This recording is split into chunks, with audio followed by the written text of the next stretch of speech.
Друзья, всех приветствую. Небольшая заметка буквально будет касаться темы навесных ремней, аналоги, оригиналы. Сейчас вы слышите скрип в подкапотном пространстве.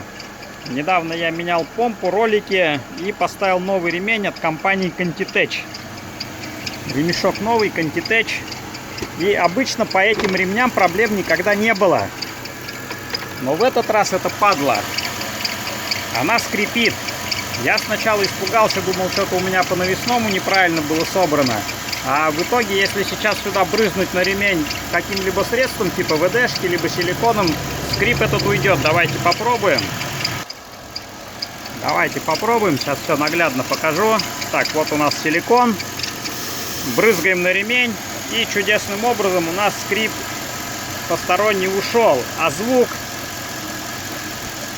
по первым разам был еще более выраженный, еще более суровый. Поэтому, друзья, перед тем, как заниматься заменой каких-либо роликов, убедитесь, пожалуйста, убедитесь, что вопрос не в роликах, а в самом ремне.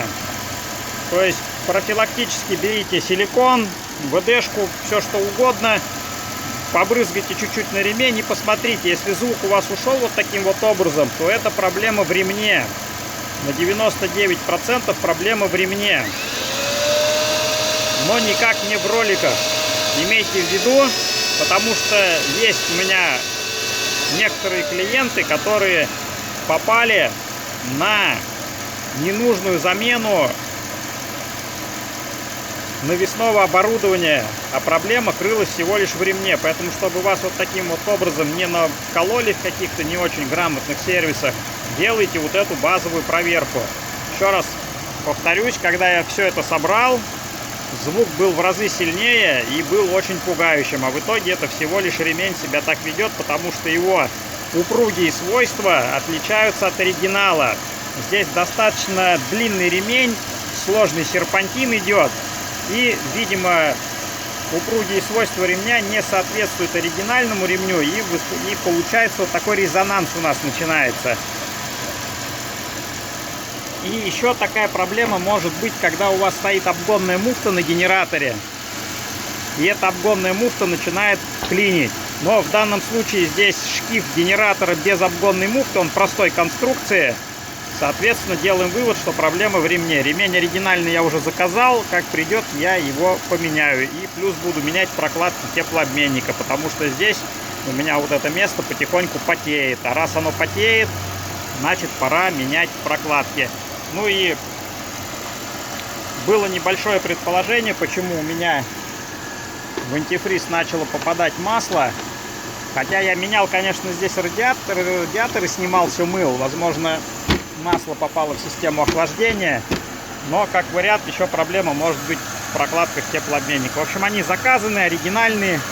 Там я вот все промыл, и видно, начинает теплообменник потеть маслом наружу. Ну, если он потеет в наружку, также он потеет и, соответственно, вовнутрь в антифризные каналы. Поэтому берем на заметку.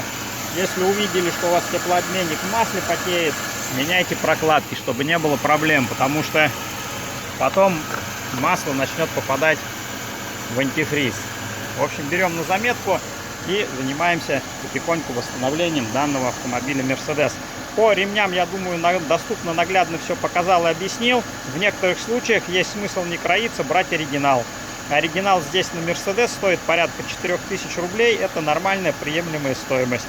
Contitech я брал в районе 1500 рублей, поэтому скупой платит дважды. Хотя еще раз напомню, что по ремням от компании Contitech проблем у меня вообще никогда не было. Это первый случай, когда вот он себя повел таким нехорошим образом. Хотя подобран он по ВИН-коду, и длина ремня соответствует полностью оригинальному.